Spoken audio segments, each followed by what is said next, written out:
Hello everyone, welcome to life I study. और मैं हूँ अंजलि। आज की वीडियो में हम इंडियन पॉलिटी का एक इम्पॉर्टेंट टॉपिक संविधान संशोधन से रिलेटेड जो क्वेश्चंस हैं, ये जो भी संशोधन हुए लेटेस्ट जो भी अमेंडमेंट हुए हैं उनसे रिलेटेड क्वेश्चंस को डिस्कस करेंगे। चलिए फिर शुरू करते हैं। पहला क्वेश्चन है, एक सिंपल सा क्वेश्चन है, भारतीय संविधान के किस अनुच्छेद में संविधान संशोधन को वर्णित किया गया है? तो भारतीय संविधान के अनुच्छेद 368 में अगर भाग की बात करें तो यह भाग 20 में आता है, और अनुच्छेद की बात की जाए तो अनुच्छेद 368 में संविधान संशोधन के बारे में बताया गया है। तो संविधान संशोधन से रिलेटेड आर्टिकल कौन सा हुआ? आर्टिकल 368। और भाग की बात की जाए तो भाग 20। अगले क्वेश्चन पे चलते हैं। अगला क्वेश्चन है, भारतीय संविधान की संशोधन करने की जो शक्ति है वह किसे प्राप्त है? तो संविधान संशोधन की शक्ति संसद को प्राप्त है। यहाँ पे आपके पास कई ऑप्शन आएंगे, जैसे कि राष्ट्रपति, और इसके सिवा लोकसभा और संसद। तो इसका राइट आंसर है कि संविधान संशोधन की जो शक्ति है वह संसद को प्राप्त है। ध्यान रखिएगा, संविधान संशोधन की शक्ति किसे प्राप्त है? संसद को प्राप्त है। अगले क्वेश्चन पर चलते हैं। अगला क्वेश्चन है, संविधान संशोधन के संबंध में संयुक्त बैठक का प्रावधान नहीं है। तो ऐसे दो आर्टिकल हैं।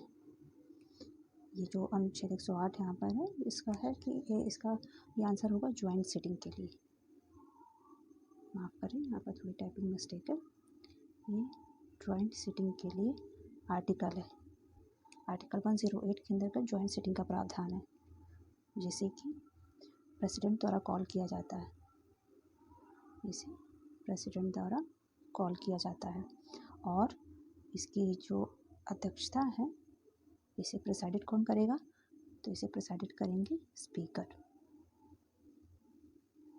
इसे स्पीकर प्रिसाइडेड करते हैं। और बात करते हैं यहाँ पर कि कौन कौन से ऐसे आर्टिकल हैं जिनमें संविधान संशोधन के लिए संयुक्त बैठक का प्रावधान नहीं है। तो ऐसे दो आर्टिकल हैं।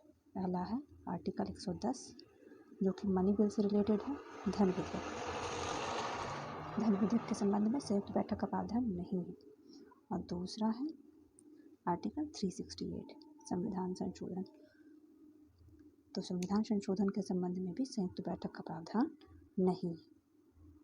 ध्यान रखिएगा, आर्टिकल 110 जो कि धन विधेयक से संबंधित है, और आर्टिकल 368 जो कि संविधान संशोधन से संबंधित है। अगले क्वेश्चन पर चलते हैं। अगला क्वेश्चन है, संविधान संशोधनों की वर्तमान संख्या कितनी है? तो अभी वर्तमान समय तक 105 संविधान संशोधन हो चुके हैं। वर्तमान समय तक कितने संविधान संशोधन हुए हैं? तो 105 हुए हैं। और जो लेटेस्ट हुआ था वह वर्ष 2021 में हुआ था।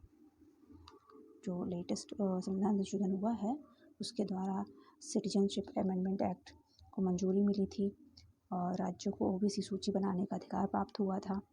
ये सारी चीज़ें 105वां जो संविधान संशोधन था उसके द्वारा की गई थी। अगला क्वेश्चन है, भारतीय संविधान में कितने प्रकार से संविधान संशोधन का प्रावधान वर्णित है? तो हमारे भारतीय संविधान में 3 प्रकार से संविधान संशोधन का प्रावधान किया गया है। इसमें पहला है साधारण बहुमत, दूसरा है विशेष बहुमत, और तीसरा है विशेष बहुमत के साथ साथ कम से कम आधे राज्यों की जो विधानसभा है उनके द्वारा मंजूरी प्राप्त होनी चाहिए। पहला जो तरीका है यानी साधारण बहुमत संविधान संशोधन के लिए, इसके अंतर्गत सदन में जो उपस्थित मेंबर है, जो प्रेजेंट मेंबर है, उनका मतदान, और जो सदस्य हैं वो सदस्यों की संख्या 50% से अधिक होनी चाहिए। जो सदस्य हैं उनकी संख्या 50% से अधिक होनी चाहिए। यानी साधारण बहुमत में क्या होगा कि सदन में जो उपस्थित मेंबर हैं और जो मतदान करने वाले सदस्यों की संख्या है वह 50% से अधिक होनी चाहिए। दूसरा तरीका है विशेष बहुमत। विशेष बहुमत में क्या होगा? विशेष बहुमत में सदन के जो कुल सदस्य हैं उसका 50%। ध्यान रखिएगा, टोटल मेंबर की बात की जा रही है। जो टोटल मेंबर है उसका 50%, और जो उपस्थित है यानी जो प्रेजेंट है, ये तो टोटल में से बात हो गई कि अगर 200 मेंबर हैं तो उनमें से 100, और अब इसके सिवा ये तो वहाँ टोटल मेंबर हो गए, और जो बचे हुए हैं यानी कि जो उपस्थित है, जो प्रेजेंट मेंबर है उसका 2/3, प्रेजेंट मेंबर का कितना 2/3 लोगों की वोटिंग की ज़रूरत होती है। तो विशेष बहुमत में सदन के जो कुल सदस्य हैं उनकी 50% उपस्थिति, और जो उपस्थित मेंबर हैं उनका 2/3 वोटिंग परसेंटेज की ज़रूरत विशेष बहुमत में होती है। इसके द्वारा कोई भी जो संविधान संशोधन है वो पारित किया जा सकता है। अगला तरीका है विशेष बहुमत तथा कम से कम आधे राज्यों की जो विधानसभा है वहाँ से मंजूरी प्राप्त होनी चाहिए। यह विशेष बहुमत के अंतर्गत आता है। तो ये 3 तरीके हैं जिनके द्वारा कोई भी संविधान संशोधन किया जा सकता है। अगले क्वेश्चन पर चलते हैं। अगला क्वेश्चन है, संसद द्वारा किए गए 105वें संविधान संशोधन में क्या क्या प्रावधान किए गए हैं। तो जैसा कि मैंने बताया 105वां संविधान संशोधन वर्ष 2021 में किया गया था। इसके द्वारा नागरिकता संशोधन एक्ट, इसको मंजूरी मिली है। साथ ही साथ राज्यों को ओबीसी सूची बनाने का अधिकार प्राप्त हुआ है। इसके सिवा अनुच्छेद 338B, जिसके अंतर्गत जो NCBC है, national commission for backward classes, इसकी जो पावर है, इसकी पावर और स्ट्रक्चर के बारे में आर्टिकल 338 में दिया गया है, इसमें संशोधन हुआ है। साथ ही साथ आर्टिकल 342A में भी संशोधन किया गया है। इसके अंतर्गत सामाजिक और जो शैक्षणिक पिछड़ा वर्ग है उनके संबंध में राष्ट्रपति को शक्ति दी गई है कि इनके संबंध में जो भी प्रावधान सरकार करेगी उसमें राष्ट्रपति की मंजूरी होना ज़रूरी है। यह आर्टिकल 342A में कहा गया है। अगला है अनुच्छेद 366। अनुच्छेद 366 में सामाजिक और शैक्षणिक पिछड़ा वर्ग की परिभाषा दी गई है। तो ये सारे के सारे प्रावधान 105वें संविधान संशोधन में किए गए हैं। अगले क्वेश्चन पर चलते हैं। अगला क्वेश्चन है, लोकसभा व राज्य विधानसभाओं में आंग्ल भारतीय समुदाय के लिए आरक्षित सीटों के प्रावधान को किस संविधान संशोधन द्वारा हटाया गया है। तो लोकसभा व राज्य विधानसभाओं में आंग्ल भारतीय समुदाय के लिए सीटें रिजर्व रहती थी। इसे 104वां संविधान संशोधन जो कि वर्ष 2020 में किया गया था, इसके द्वारा हटा दिया गया है। 104वां जो संविधान संशोधन हुआ था 104th कॉन्स्टिट्यूशन अमेंडमेंट के द्वारा अनुच्छेद 334 में संशोधन किया गया है। अनुच्छेद 334 में भी संशोधन किया गया है, जिसमें कि लोकसभा व राज्य की विधानसभाओं में SC/ST समुदाय के लिए जो आरक्षण था उसे 2030 तक बढ़ा दिया गया है। यानी अगर इसको इसके बैकग्राउंड से देखा जाए तो 70 वर्ष तक के लिए था, जिसको कि अब वर्तमान में 80 वर्ष तक के लिए बढ़ा दिया गया है। अगर इसका टोटल ड्यूरेशन देखें हम तो 80 वर्षों तक बढ़ा दिया गया है। यह 2020 का संशोधन है, तो यानी 2030 तक के लिए बढ़ा दिया गया, और तब तक ये टोटल अवधि इसकी 80 वर्ष की पूरी होगी। ये SC/ST समुदाय के आरक्षण की बात हो रही है। कहाँ पर? लोकसभा व राज्य विधानसभाओं में। इसके सिवा अगला जो यहाँ पर प्रावधान किया गया है वह है लोकसभा व राज्य की विधानसभाओं में आंग्ल भारतीय समुदाय के आरक्षित सीटों को हटाया गया है, जैसा क्वेश्चन से ही पता चल रहा है। और इस संविधान संशोधन की को राष्ट्रपति की मंजूरी कब मिली? तो यह 25 जनवरी 2020 में। कब से लागू किया गया? 25 जनवरी 2020 से लागू किया गया। ध्यान रखिएगा 104वां संविधान संशोधन के अंतर्गत क्या क्या प्रावधान है। पहला है आंग्ल भारतीय समुदाय के लिए जो आरक्षित सीटें थी उसे हटा दिया गया है। दूसरा, SC/ST समुदाय के लिए लोकसभा व राज्य की विधानसभाओं में जो आरक्षण था उसको वर्ष 2030 तक के लिए बढ़ा दिया गया है। और अगर ये पूछा जाए कि इसका टोटल समय काल कितना हुआ, कितने वर्ष की अवधि पूरी होती है, तो यह 80 वर्ष की अवधि पूरी हो जाती है इससे आरक्षण के लिए। अगले क्वेश्चन पर चलते हैं। तो अगला क्वेश्चन है 103वां संविधान संशोधन कब लागू किया गया? तो 103वां संविधान संशोधन 12 जनवरी 2019 से लागू किया गया। कब से लागू किया गया? 103वां संविधान संशोधन 12 जनवरी 2019 से। इसके अंतर्गत क्या प्रावधान किए गए हैं?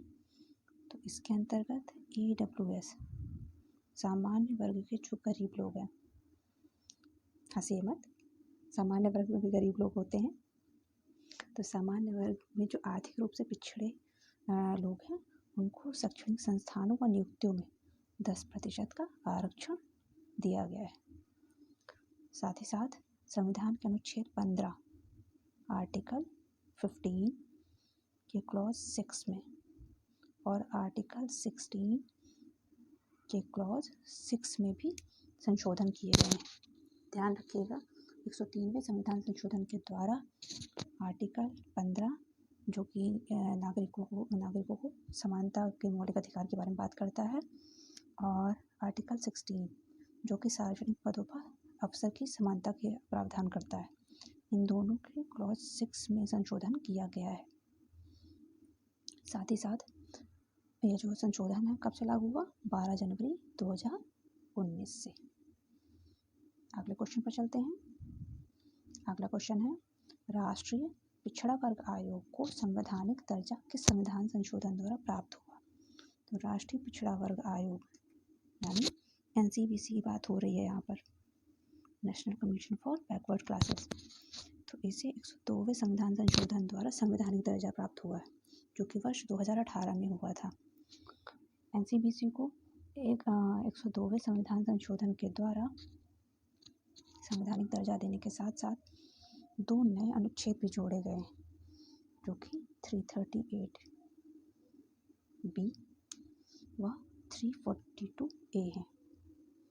तो आपसे पूछा जा सकता है कि 102वें संविधान संशोधन 2018 के द्वारा कौन से 2 नए अनुच्छेद जोड़े गए हैं? तो यह है 338B और 342A।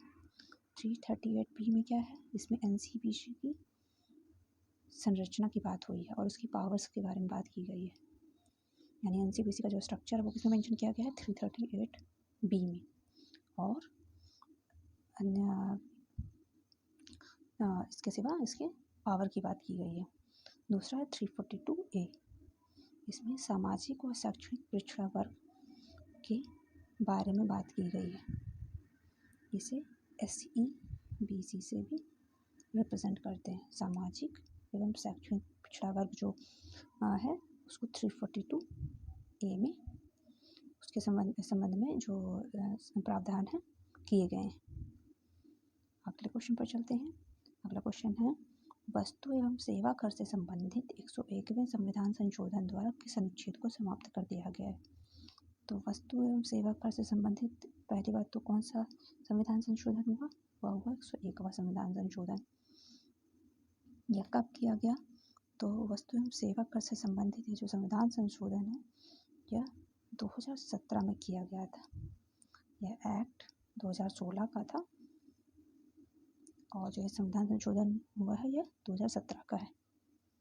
इसके द्वारा केंद्र सरकार व राज्य सरकारों द्वारा वस्तुओं सेवाओं पर लगने वाले सभी जो इनडायरेक्ट टैक्स थे उसको GST से रिप्लेस कर दिया गया, गुड्स एंड सर्विस टैक्सेस से रिप्लेस कर दिया गया। यह कब लागू हुआ? तो यह 1 जुलाई 2017 से संपूर्ण भारत में लागू कर दिया गया। साथ ही साथ GST में जो नए अनुच्छेद जोड़े गए हैं वह हैं 246A, ध्यान रखिएगा ये आपको याद करने रहेंगे, 269A और 279A। ये 3 नए अनुच्छेद इसमें जोड़े गए हैं, 246A, 269A और 279A। ये 3 नए अनुच्छेद जोड़े गए हैं। 279A GST परिषद से संबंधित है। 279A GST परिषद से संबंधित है। आपसे क्वेश्चन में पूछा जा सकता है कि जीएसटी परिषद का अध्यक्ष कौन होता है। तो जीएसटी परिषद का अध्यक्ष केंद्र सरकार का वित्त मंत्री होता है। केंद्र सरकार के वित्त मंत्री जीएसटी परिषद के अध्यक्ष होते हैं। और जीएसटी जब पेश किया गया था उस समय जो तत्कालीन वित्त मंत्री थे वो स्वर्गीय अरुण जेटली थे। स्वर्गीय अरुण जेटली ने जीएसटी को शुरू किया था। साथ ही साथ इसके द्वारा आर्टिकल 268A को, जैसा कि क्वेश्चन में पूछा गया कि कौन सा आर्टिकल समाप्त किया गया, तो आर्टिकल 268A को समाप्त किया गया था। और संशोधन की बात की जाए तो संशोधन जो भी आर्टिकल संशोधन में किए गए हैं वो हैं 248, 249, 250, 268, साथ ही साथ 269, 270, 271 और 286, साथ ही साथ 366 और 368। ध्यान रखिएगा, टोटल कितने 10 आर्टिकल में संशोधन किया गया था। टोटल 10 आर्टिकल में संशोधन किया गया था और ये सभी आर्टिकल्स आप याद करने होंगे कि कौन कौन से आर्टिकल में संशोधन किया गया है, क्योंकि ये जो 10 आर्टिकल है इनमें संशोधन किया गया है और ये आर्टिकल 268 को समाप्त किया गया है। और साथ ही साथ जो नए आर्टिकल जोड़े गए हैं वो 3 आर्टिकल थे, 246A, 269A और 279A। ये 3 नए आर्टिकल जीएसटी संशोधन, संविधान संशोधन द्वारा इस 2017 के बिल में जोड़े गए थे। सो फ्रेंड्स, इस वीडियो में मैंने इतने क्वेश्चंस को कवर किया है। I hope you like this video.